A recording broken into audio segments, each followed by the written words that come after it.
Welcome, everybody. My name is Kathy Nelson. For those that don't know, I'm the CEO and founder of the Photo Managers. And every month we've been working on bringing relevant, interesting content to our community that follows us. So we're thrilled you're here. I was excited to introduce you to Laura Goodwin, who will obviously is going to take this course and run with it. She is an expert fitness coach. I mean, I'm not even giving you a good, I'll let you do your resume because I'm sure it's much bigger than what I'm saying. But I met Laura and I immediately connected with her and her passion for helping people with movement. And we started talking about photography and aging and realized this would be a great topic. So I'm going to let Laura take it from here. And we still have people joining, but take it away, Laura. We are recording this, so you'll have access to the recording as well once we're completed. All right, Laura. Okay, let's do it, guys. Let me see if I can get my screen to share. There we go. Are you guys seeing that? Are we good? Yes, we're good.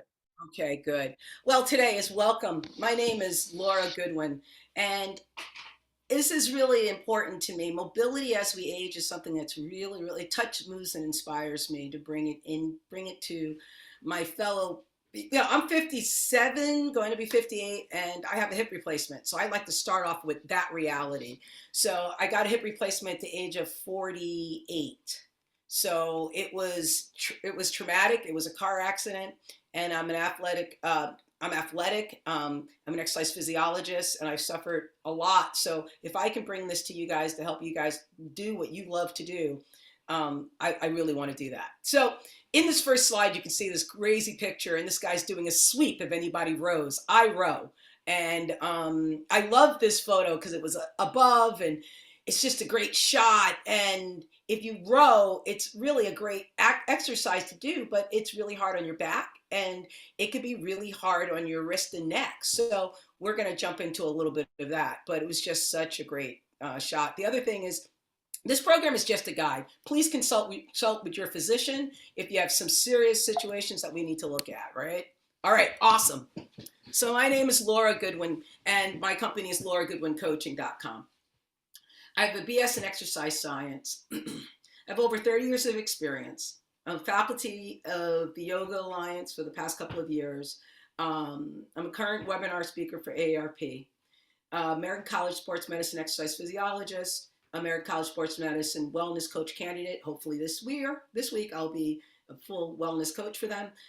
Yoga Alliance 500-hour teacher, functional movement screen, and performance coach for, if anyone's from Canada, may be aware of Lift Sessions. Lift Session is a company where we do international training. So I train people in Japan, everywhere. So I'm a coach on that platform. So if you guys have any questions, thoughts, or ideas, just let me know. So intro, objectives today. What are we doing? Why are we here? You guys said it, all came in. You guys all came in with mobility. And why are we here? It's because we want to be able to move fully and effectively for the rest of our lives. And that's really important. One of the biggest things I work with people is define mobility. I ask them if they have grandchildren, if they wish to be able to play with them as they get older. And everyone says yes. So how can I help you achieve that? Okay. What does it mean to be able to move easily? And the top 5 strategies. And it's going to be interesting. The top 5 strategies aren't what you think. And for photography aids, using mobile phones, and to build a toolbox for your mobility, and then my contact information. So let's keep on walking. And I want to mention quick, if you have questions, put them in the chat. And at the end, unless I forgot to ask you, Laura, when you like to take people's questions, Isabel usually comes on at the end and we ask the questions, but if you. Whatever you guys want, I can do, it all depends. Let's see how many stack up. If there's a lot, I'll cut it short and I'll hit some questions, okay? Okay. I just want anybody I want you guys to get what you want out of this, okay? So mobility and photography. Mobility is an important factor in photography as it allows your photographer to capture unique perspective and angles. So does your passion has to become smaller if you let your world become smaller? You don't have to. It all depends on how you choose to step into the right mobility, and you can explore new locations, capture stunning images, and really, really excel at what you want. We have someone waiting in the waiting room, just to let you know. All right, so let's kind of go into this. Let's talk about this. The 5 strategies. Why do I talk about 5 strategies? It's because it's the 5 strategies that we use for everything. All right, this is your 5 strategies I found for taking the best shot. Right, taking breaks. Take short breaks between your shot. Rest, recharge. It'll help you stay fresh and alert throughout the shoot. Pace yourself. Plan ahead. Be creative, stay organized, stay flexible, be prepared to adjust your plan or your shot list as needed during the shoot. Sometimes unexpected opportunities come up and challenges can arise, but it's important to be flexible, right? And we manage our energy level, right? That one is really, really, really important, right? That managing of our energy level. How do we manage it and manage it well? All of these things, if you can see them as you go through them, can you see where they actually kind of run a beautiful gamut, something that you can all identify with?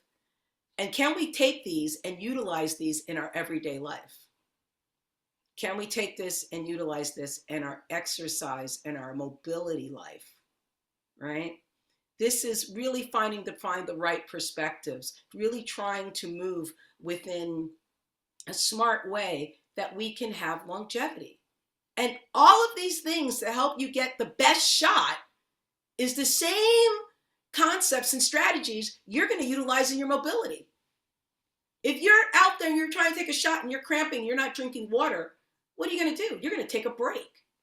And so it sounds really commonsensical, like this is something I know, but is it something you do? And I'll leave that there as we move forward. I don't know there we go. All right. So let's talk about your 4. I'm trying to go through this rather quickly, only because I want to show you so much cool stuff. So I'm like trying to blast through this for you guys. All right. So as we go through and we're looking at this, your tripods. Now, these are your photography aids, quote unquote, right? But what I did was I wrote it up like what they cause. Your tripod are designed to provide stability for the camera or the phone and can reduce risk of camera shaking. However, we suffer injuries from trying to strain to look through the tripod or carrying it or tripping over it. So balance becomes an issue. Extended period of holding a position can cause an issue. Same thing with carrying a camera bag. The camera bag can cause shoulder or back pain, especially if it's not packed right and it's not well distributed. Now, I hike. I'm a hiker. I went to school in Colorado for a few years, and I love a good backpacking trip. That's my love, right? And I can get lost in a minute. And I love it, and it's fun and exciting. But if it's not well distributed and well set, it can cause problems and discomfort. So we really want to look at how we use our bags. These are your aids. Remember, these are the things that are supposed to be helping you, and they can actually hinder you. So I really want you to take a look at that. Your portable light stand, they're lightweight, they're easy to carry, they're not very difficult. But although they may be lightweight, again, falling over them, you can suffer strain trying to carry them, trying to move them accordingly, back and forth. And if they're on your shoulders, neck pain, let's take it right into camera straps. Neck pain is very real, and it's debilitating if not done properly or not worn properly. It can pull on the neck. One of the biggest things that we work with, or that I work with, is people carrying their cameras and going into kyphosis. This is that forward tilt, getting the hump on their back, and really working on finding and lifting up and opening the chest. And how do we get you to do that? How can we get you to be in that place? But these are aids that you're using every day if you're really doing your love and your passion often. How can you remember to really work on these things? So let's just kind of take a kind of little peek through. I don't know what's happening here. What just happened? Whoop. Why did it just happen? Oh, it loaded the app. Oh my goodness, sorry. Sorry guys. There we go. It just loaded an app. I don't know why it loaded the app. Okay. So, mobile phone. This is something we really want to talk about. We all use our mobile phones as cameras. They're easy, they're lightweight. We don't have to worry about the iPod. We don't have to worry, but we do have a tripod. We don't have to worry about all these things.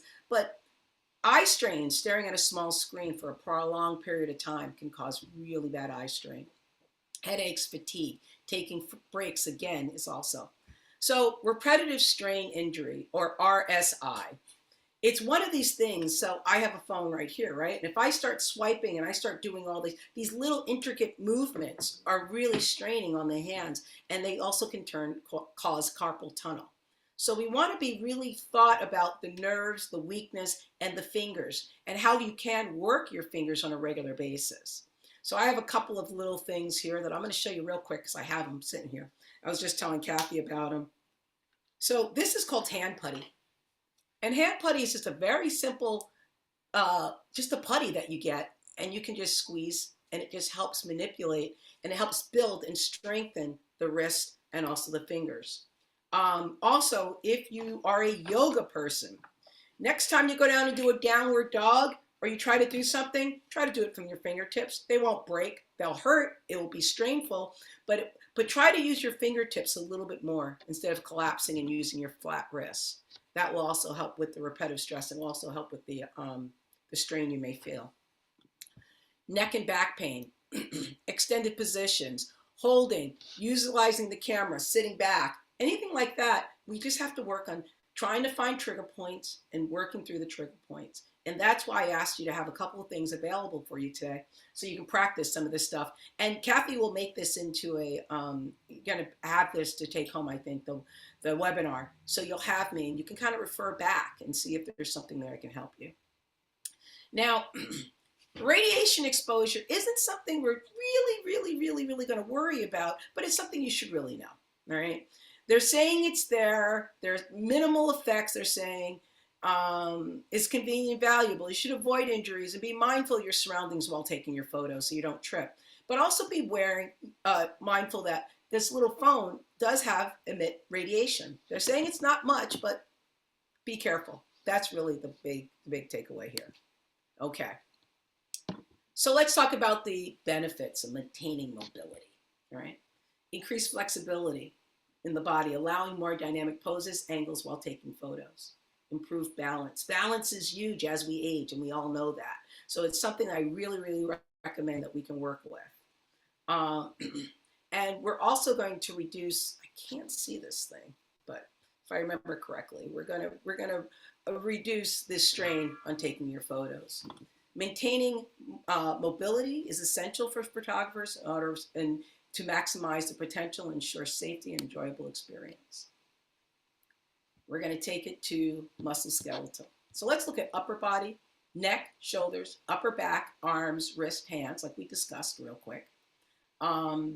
Torso, we're going to look at chest, abdominals, latissimus dorsi, low back, glutes, anything like that.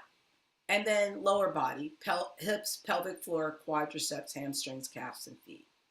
But one that I really want to talk about today, and we're going to go into it, is going to be torso, core. How do I get you to stabilize your core before you start to do anything? That's going to be a baseline for our conversation today. It's going to be really hard. It's going to be really strange. It's going to be good work, but I think you guys will like it. Simple. Common injuries that we all may suffer from this is, let's go up. Let me see if I can change this thing over. Okay. Common injury is going to be slip disc, muscle spasms, rotator cuff, tendonitis, carpal tunnel. I suffered from carpal tunnel for years, and I tell you, years I suffered carpal tunnel. And to the point where I was lifting weights, riding a motorcycle, and doing a lot of activities when I was younger. And I went to a hand surgeon in New York City. And I grew up in New York, and I went there, and he looked at my hands, and he goes, "Well, we got to do hand surgeries." I was like, I'm 27 years old. And he wanted to open up my wrist to help alleviate the carpal tunnel that he thought was really impinging. And I was like, there's got to be a better way. There's got to be a better way. So I went, I'm not going to do the surgery. And I went into working on acupuncture, stretching my neck. I was also doing a lot of typing because I was just started a new job at HBO, home box office. And I was the director of wellness. And I had to transpose all these notes this person had. And I was doing a lot of typing and I was like this. So Kathy had a guy came in and do about ergonomics recently. Ergonomically check your station, look at what you can do. There's ways that you cannot have to have these surgeries. And a lot of carpal tunnel, I'm not saying all of it, I'm not a doctor, but I'm saying some of it actually stems from having a really tight neck and cervical spine area, right through here, in the chest and the shoulders. If you can stretch and open up, you'll find release here and you'll start to release. So if you can just play with this and really be a little bit more curious and go with a curious mind when you work with your body. Go with a curious mind. Allow your doctors to direct you, but remember, this is your playing field. You know it better than anybody else. And if you can go into that idea with anything, it'll be a lot easier by one, taking breaks, taking time, and really getting to know the field that you're playing on. And remember, a lot of this is repetitive stress injuries. So I understand that we love what we do, or this is our job, and this is what we're doing. We want to keep doing it for a long time. But find what you can do to counteract it by stretching and being mobile. Okay? So I'm not going to go into that. Okay, let's keep going. Why aren't we? There we go. Okay. So let's talk about building your toolbox. I asked Kathy to please talk to you guys about building your toolbox, and to have you have maybe a yoga blocks, yoga straps, tennis, lacrosse balls, a foam roller, a mat, and a broomstick. Okay, if you have kids, you can get the tennis balls, lacrosse balls from them. If you have grandchildren, steal their tennis balls, lacrosse balls. If you have a dog, take their ball. But remember to obtain a physician's release for exercise before starting any new exercise program is essential, especially if you're underlying medical conditions, okay? So really, really remember to really consult your physician and to really, really go at this, because this is your playing field and you only get one. All right, so we're gonna work on our toolbox right now. So real quick, I'm gonna ask, is there any questions to what I'm saying so far, or are we okay, guys? Isabel, Kathy, are we okay? We're good. No questions so far. All right, great. Let's go. All right, so here we go. This is the fun stuff. This is the fun stuff. Let me see if I can. Hey, Isabel, can you, are you able to make me the full screen? So for me, so I can see. I'm not sure if they can see. Or Kathy.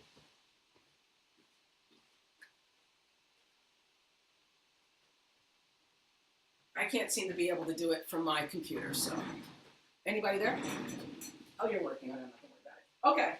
So remember I said to you in the beginning, I said, we're going to work on core, and we're going to work on core stabilization. So the reason why we're going to start off here is because no movement can be done unless, and this is really important to know, no movement can be done unless the core is involved, okay? So everyone thinks, you know, oh, I'm just moving my arm, but your core system is involved, right? And the pelvic floor is involved. So we're gonna do a couple of things. I'm gonna quickly show you pelvic floor engagement and remind you what it is. Then we're gonna do some core engagement. And then we'll go to the other good stuff with all the toys, all right? So I'm gonna grab a towel, okay? This is a very simple, this is just a regular towel. I'm gonna roll this towel up. Actually, let's do it this way. I wanna roll it up so it gives me a little bit of heft. So I have a little bit of heft that I'm sitting on, all right? Here it is. I'm gonna sit with the towel lengthwise across my chair, and I'm gonna sit down. And by sitting on the towel, I'm actually gonna feel something between my legs. My knees are gonna be in alignment. It's a reminder, it's almost a tap on my lower core, on my pelvic floor to sit up. And it's a reminder of where my pelvic floor is. Because as we get older, our pelvic floor collapses and we roll into this position, which I call the shrimp, right? and we drop into this position. And what happens is we drop the pelvic floor. Now, the pelvic floor is constantly working. It holds all of your organs and your body.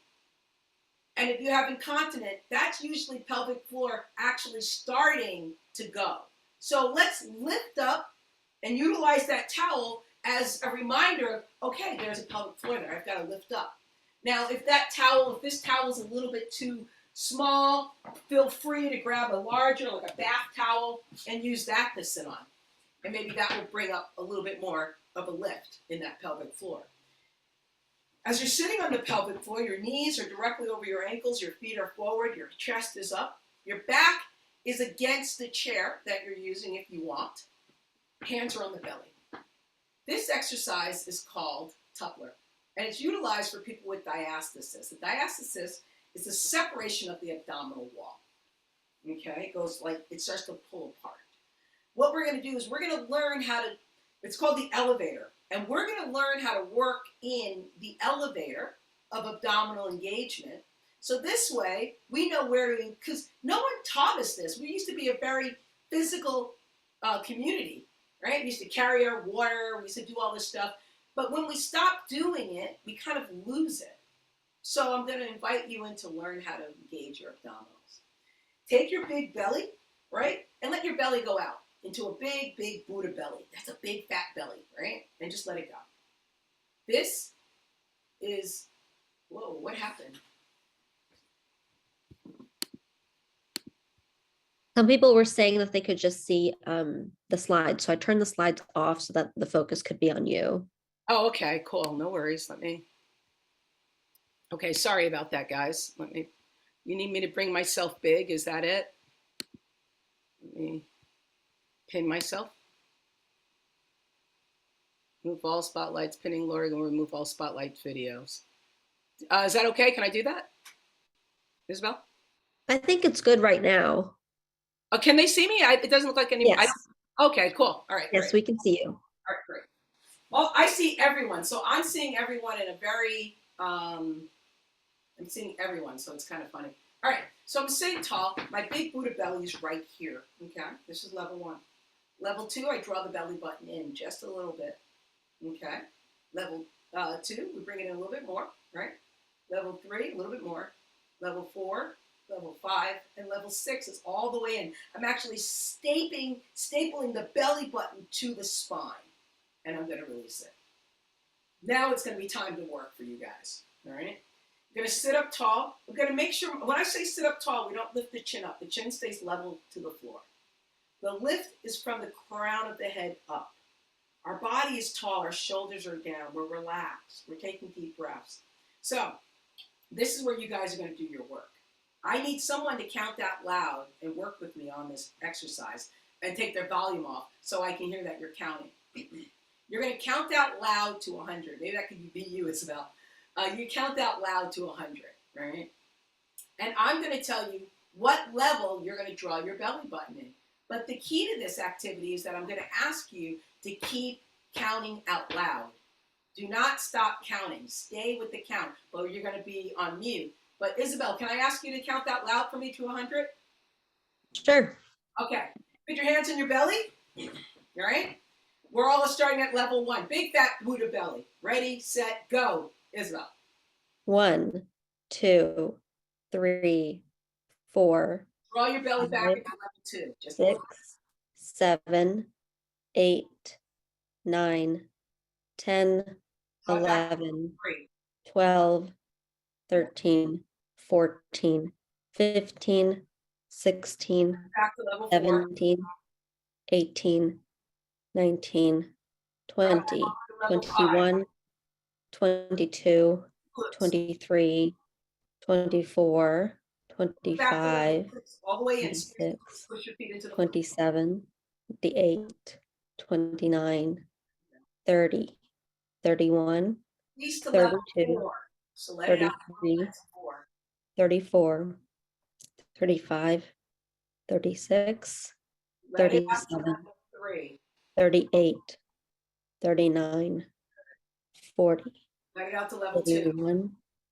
42, 43, Draw it back into 44, 6. All the way back into 6. 5, 46, Sit tall. 47, Squeeze your glutes. 48, Keep counting. 49, Let it 50, out to level 5. 51, 52, Let it out to level 4. 53, 54, Let it out to 55, level 3. 56, Let it out to level 1. Relax. 57, 58, 59, Dive into level 5. 60, 61, Hold 5. 62, Press into the 63, glutes. Activate. 64, 65, Keep going. 66, Pull it back into level 6. 67, All the way in. Squeeze. 8, 69, 4. Bring the chest down. 7, Chin is level. 71, 72, Let it out to level 3. 73, Keep it engaged. 74, 75, Draw it back to level 4. 76, 77, 78, Let it out to level 1. 79, Release it. 80, Draw back to 81, level 6.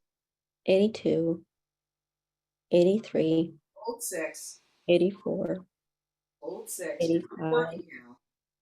86, Feeling in your back, in your 87, remember your pelvic floor is engaged. 88, Number 5. 89, 90, 35. 91, Draw it back to 6. 92, 93, Draw it back out to 5. Draw 94, it back into 6. Hold 6. 95, 96, Keep holding 6. 97, Keep holding 6.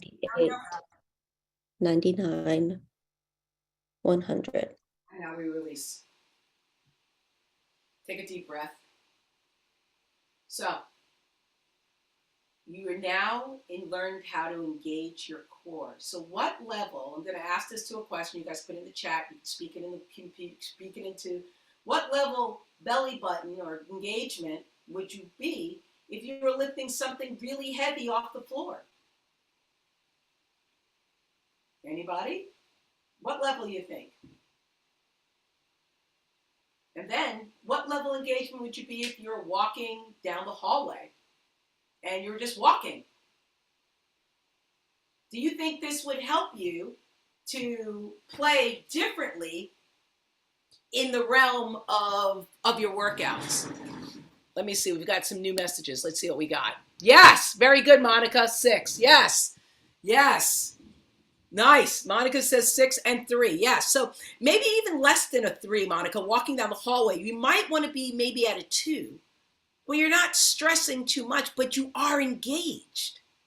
So if we were going to do a workout, or you guys were going to do a workout, quote unquote, or a photography shoot, and you had to lug a bunch of stuff, you want to be in 6, but do you know where 6 is? One of the biggest things I deal with all the time is people go to trainers and they hear a trainer standing there screaming at them, hold in your belly, but where am I holding it to? But now you know. Hopefully you performed the exercise with me and didn't just watch it. Because if you don't perform it, you won't ever get it. If you don't perform it, you won't ever get it. So let's keep unpacking this stuff, right? It's already 1:32 and we're having a great time. So what we did is we learned basically how to move the body, the core structure in space. Now we were in a sedentary area. Now, if you remove that towel from between your legs and you stand up and you push it to the side and you sit back down, do you feel how you collapse into your pelvic floor? You feel that collapse happen? Anyone can put that in the chat if they want. You feel it actually just go, boom, right? You've lost that engagement. But you can always bring it back because you now know how it feels. Does that make sense? Yes, very good. Thank you, thank you, thank you, everyone. Thank you. You want to just know how you're feeling. I need you to be present and mindful. I do feel this slight pain and stiffness in the back just below the shoulder blades. As I sit in a chair and do this feel slightly painful. Now, Julie, you're asking a question. I'm trying to understand the question.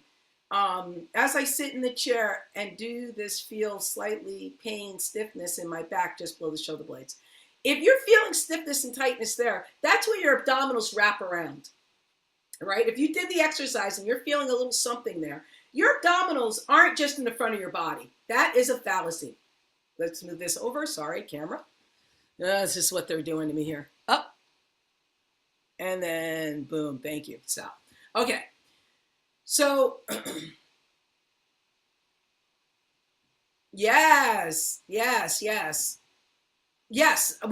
that's what I was just talking about, is like, how do we get the pelvic floor to be engaged? I just showed you how to engage it, how to bring it back, right?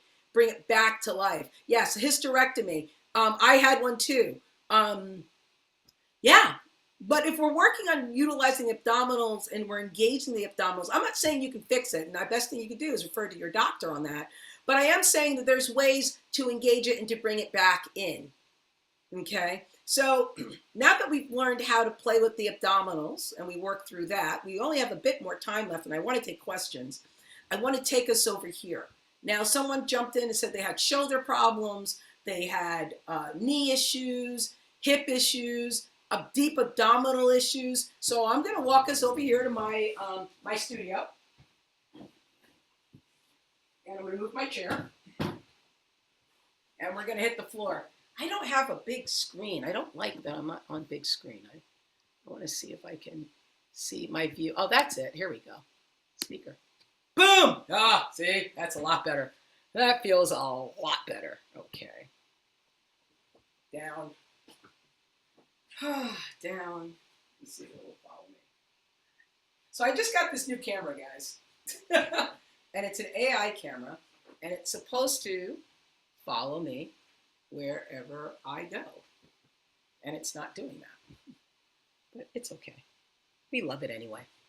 It's a lot of fun. Hang on one second. There we go. There it is. Perfect. Okay. So, here we are. I'm down on the floor.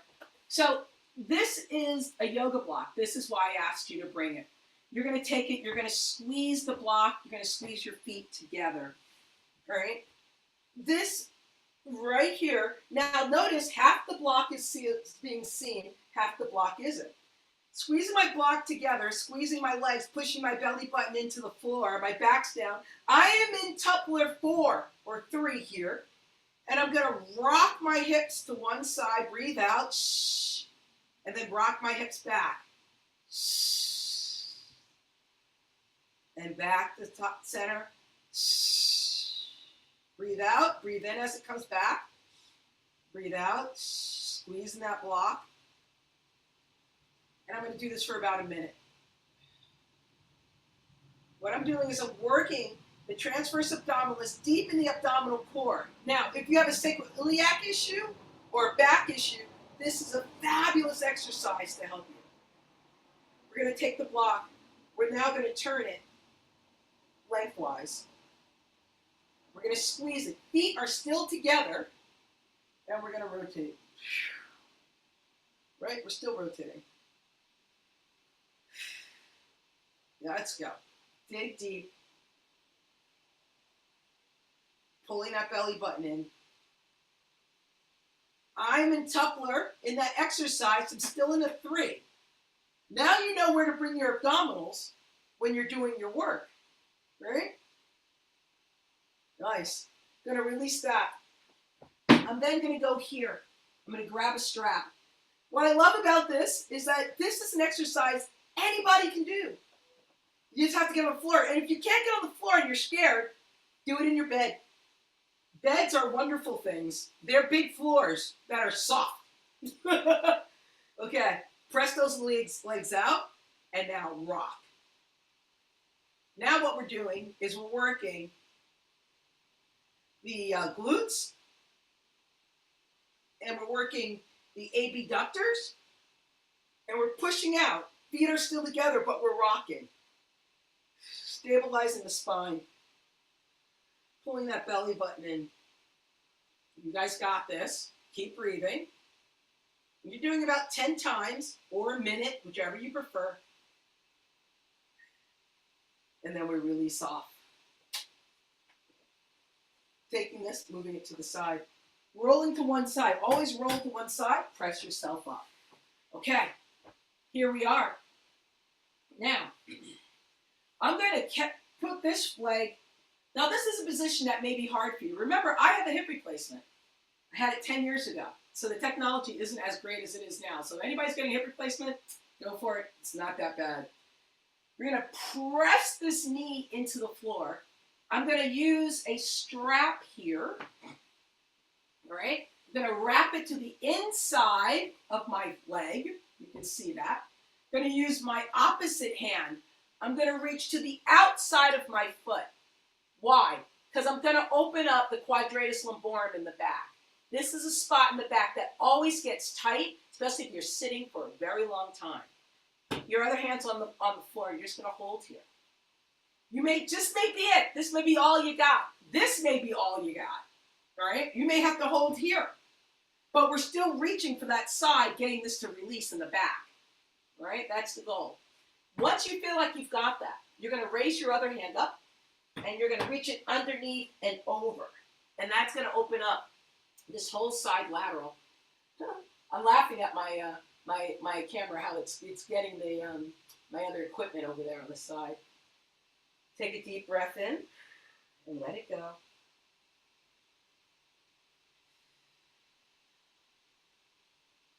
Another deep breath and let it go. Inhale, step up and release. Extend, relax. And then we go and we do the other side. It's the same thing we do on one side, we always do on the other. Take that strap, wrap it around, and then we're here. Now, you may ask, looking at my time, 20 minutes, I got to hurry. All right, this is a really great stretch, and we're going to do the same thing. Opposite hand reaches to the opposite side of the foot. We're going to take this hand and reach up and under. Okay, we're going to leave that alone. I am now going to take what I have. I have lacrosse balls. I asked you to get lacrosse balls or a tennis ball and your block. Okay, quickly. And then a foam roller in, which you guys can go on my website. I'll be more than happy to talk about it. All right, take the block. This is something I recommend highly if you have tight calves. We're going right to the calves now. You're going to place your foot, your calf on the ball, and you're going to flex and extend. Now, if you're like me, the first time I did it, I cried. I didn't want to put my foot on the ball. I told the person who was telling me to do this, I told him, no, I'm not going to do it because it was going to hurt, because I have severe plantar fasciitis, because I tend to be flat-footed. And so notice how I did it. I just placed my calf on the ball. I flex and extend the foot gently, right? I then move the ball. Then I'm going straight ahead, flatten down, and then I move it to the outside. I rotate the hip, and I flex and extend. That's going to release the calf and give you some movement here. I'm trying to make sure I have enough time for you guys, so I'm trying to go quick. There's other things we can do, and hopefully I can address them when you ask me. One of the things that was asked for me today was upper body, and I'll make sure I have some room here. Okay, so let's talk about shoulders real quick. All right, you're going to take your hands, bring them up. I'm going to come here and back down. You're going to come here and back down. This is the warm up for the shoulders. Now, you may not be able to get that, and that's really tough. So if you can go wider, sometimes if you go wider, you can get that full rotation. Maybe you can't get it all, so maybe just here is all you got, and that's fine. Meet yourself at your edge. That's one of the biggest things I can recommend, right? Your edge. Then you're going to take the stick, bring it behind your head. Notice my stick, my hands are directly over my elbows. I'm going to bring it down. I'm going to bring it up and down and back and around. This is a wonderful way to warm up the shoulders and get the shoulders to move a little bit easier. And maybe we can go in the opposite direction. All right? This is a wonderful way to do that. And the next one that we can actually do is as we bring the shoulders down. Now you can go wider and do that, which is really a wonderful way to kind of warm it up, right? Right, that really wide rotation. This is the one everyone gets a hard time with. You're going to hold the broomstick. You're going to grab a hold the stick here. You're going to bring it in towards your chest, drop it down, and that's going to pull your shoulder back, and that's going to get, so how my hand is twisted, and that's going to get your shoulders to open up, and then you drop your head to one side, and that will release all the way through the neck and the shoulder on this left side. Right? You get that wonderful rotation. Then look up, and now you get the anterior part of that line. Inhale, exhale, relax, and breathe into all the possibilities of the release, being right here in this moment. Turn the chin down, release and let go. Let's go to the other side. So if you notice, I always do both sides. No matter if I have time or not, I always try to make sure both sides get taught. Even if I'm just demoing, I used to demo one side, and that doesn't work. And then drop down. And then look up. Right? And then release. By doing that, that really helped me with my carpal tunnel and started to release all this stuff that was going on in my wrist, believe it or not, because a lot of the tightness came from my neck. I think I said that before. So the last activity that I wanted to talk to you about, and it's on the flyer, is standing tall, pressing into the floor, standing tall, pulling the belly button in, shifting your weight over to one side, and toe drags. This is able to help you, if you keep my knee slightly bent, this is actually really able to help you in stability and strength. What we're doing is we're really working on the intrinsic muscles around the knee, right? And the VMO, the vastus medialis oblique, you guys don't need to know all that, but it's right here, that beautiful teardrop that everyone used to make. These little exercises, this toe drag, will help stabilize that spot and help relieve a lot of knee pain. Because if you walk around with locked knees, these muscles around the kneecap or the knee joint doesn't get a chance to work.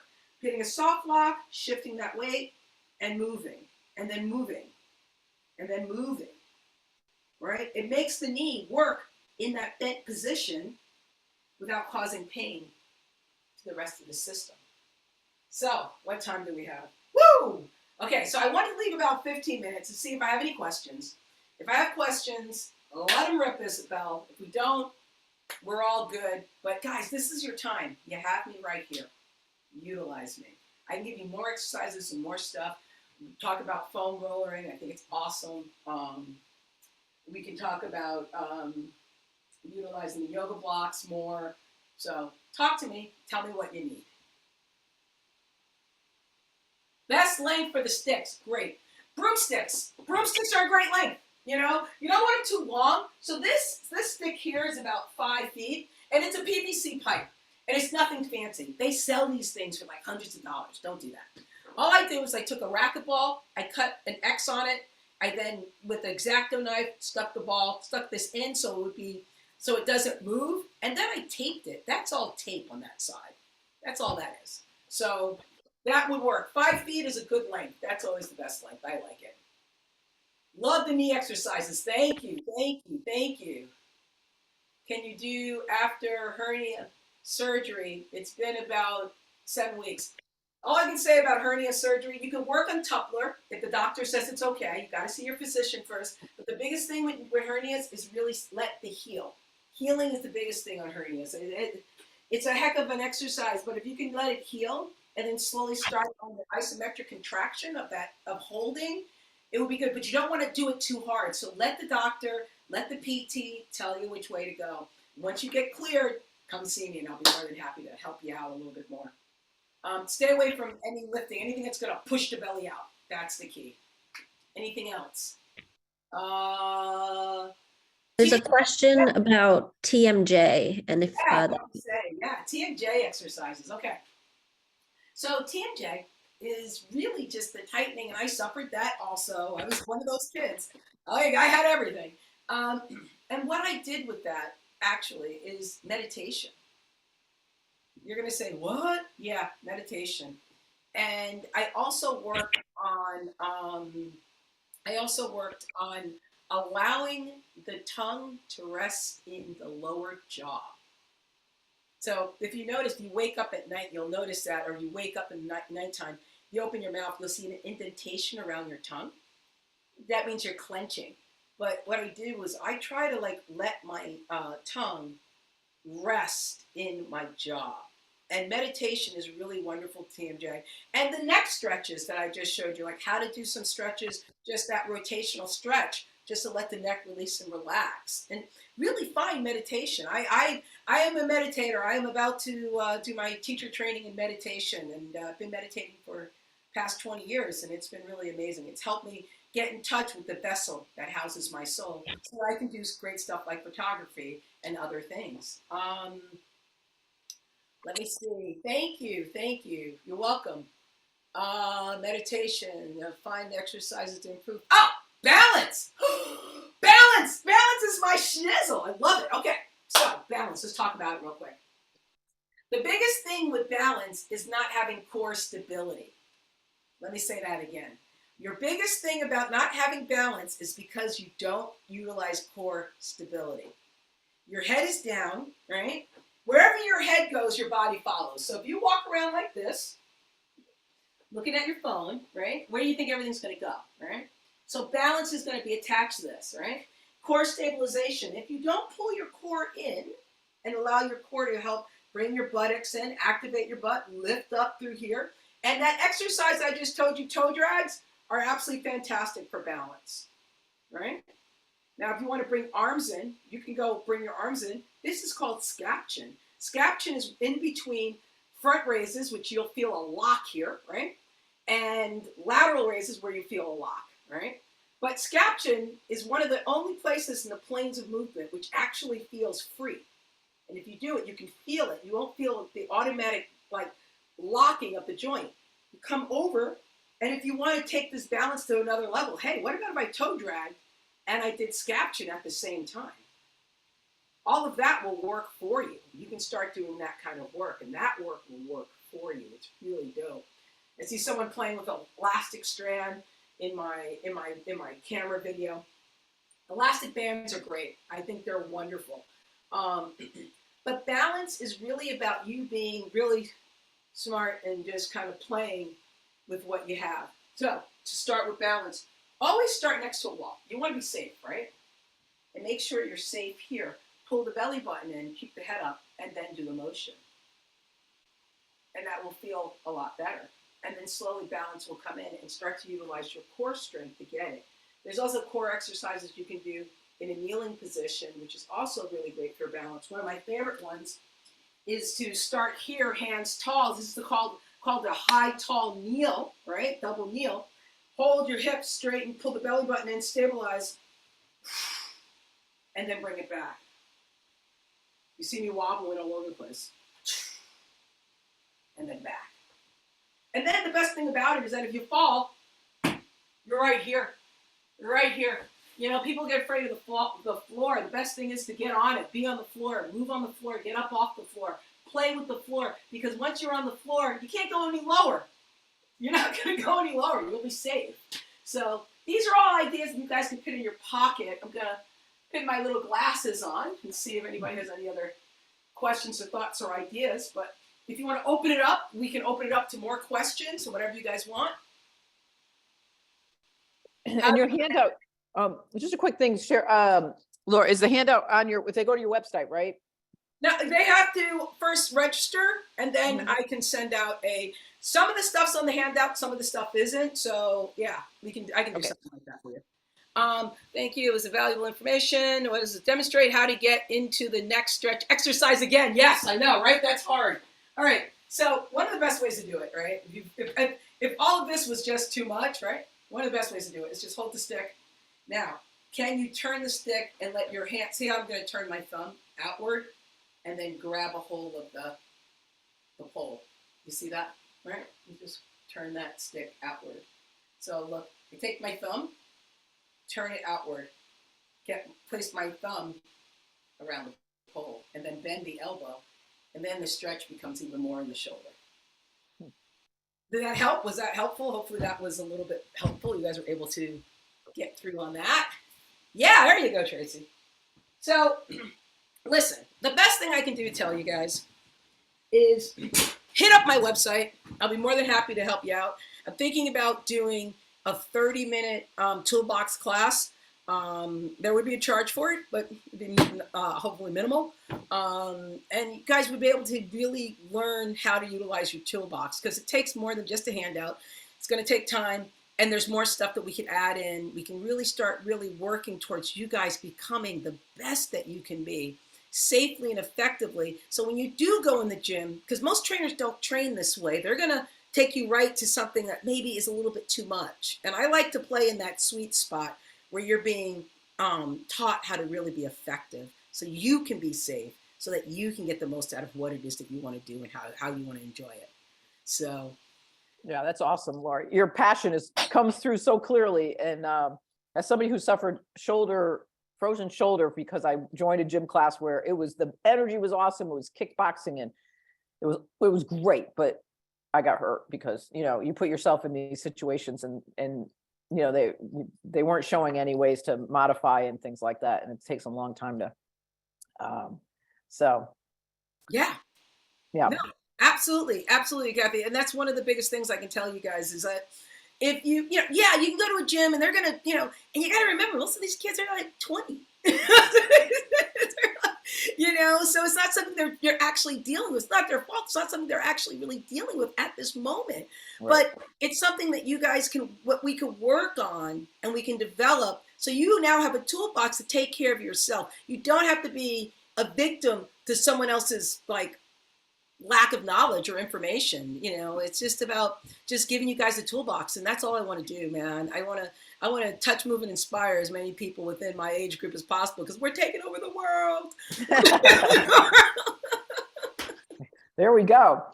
All right, everybody. I think any more questions as we finish up? Again, put Laura's website there again, and Isabel, noticed, put her email so you can reach out to Laura. But this has been great. I love the way you got your studio set up. You got your camera. We could see everything. It's so much different than just reading a PowerPoint, And I see Cheryl up there. Cheryl, I can see you working out while we're Cheryl's been really going into it, and it's really great when you guys, this studio was my old shed. During COVID, I ended up having to figure out a way to do stuff, and I took all of my gardening equipment and built another shed, and built this shed out myself, and made it into a space that I could actually work. And I've been doing videos for AARP out of it, Yoga Alliance, and I've been just showing up and it's been really, really helpful. So guys, you know what? You got this. Just don't let anyone tell you no.